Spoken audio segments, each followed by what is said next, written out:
டெல்லியில் குடும்ப தகராறில் ஐடி ஊழியரை அவரது மனைவி வீட்டார் கும்பலாக சேர்ந்து அடித்தே கொலை செய்துள்ளனர். மனைவியின் ஆதங்க முடிவால் துடிதுடித்து உயிரிழந்த கணவருக்கு நீதி கிடைக்குமா? டெல்லியின் நிஹால் விஹாரில் உள்ள அடுக்குமாடி குடியிருப்பில் வசித்து வந்தவர்கள் வினய் குப்தா, ரேகா தம்பதி. நொய்டாவை சேர்ந்த அடோப் என்ற மென்பொருள் நிறுவனத்தில் வினய் குப்தா பணியாற்றி வந்தார். அவரது ஆண்டு வருமானம் சுமார் 60 லட்சம் ஆகும். 3.5 ஆண்டுகளுக்கு முன்பு திருமணம் செய்து கொண்ட தம்பதிக்கு 4.5 மாதங்களுக்கு முன்பாக இரட்டை குழந்தைகள் பிறந்தனர். வினயின் தாயார் தரைத்தளத்தில் வசிக்க குடியிருப்பின் 3வது தளத்தில் தம்பதி வசித்து வந்தனர்.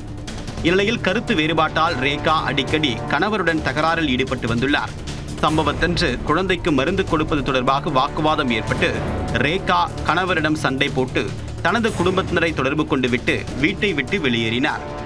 உறவினர்கள் வந்ததால் வினயின் தாயார் பால் வாங்க கடைக்கு சென்றுள்ளார். அப்போது பிரச்சனை தொடர்பாக வினயிடம் பேசிக் கொண்டிருந்த அவருடைய மனைவி வீட்டார் திடீர் என்று அவரை கொடூரமாக தாக்க ஆரம்பித்துள்ளனர்.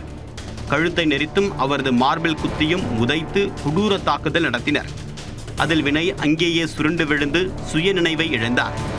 கடைக்கு சென்ற தாய் வீட்டிற்கு திரும்ப மகனின் நிலையைக் கண்டு கத்தி கூச்சலிட்டார். அந்த சத்தம் கேட்டு ஓடி வந்த அக்கம் பக்கத்தினர் வினயை மீட்டு மருத்துவமனைக்கு தூக்கிச் சென்றனர். அங்கு வினயின் உடலை பரிசோதித்த மருத்துவர்கள் அவர் ஏற்கனவே உயிரிழந்து விட்டதாக கூறி அதிர்ச்சி அளித்தனர்.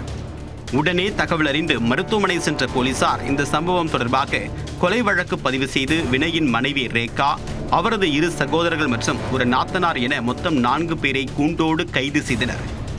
குடும்ப தகராறில் பெண் வீட்டார் கும்பல் சேர்ந்து ஐடி ஊழியரை அடித்தே கொலை செய்த சம்பவம் டெல்லியில் பெரும் அதிர்ச்சியை ஏற்படுத்தியுள்ளது.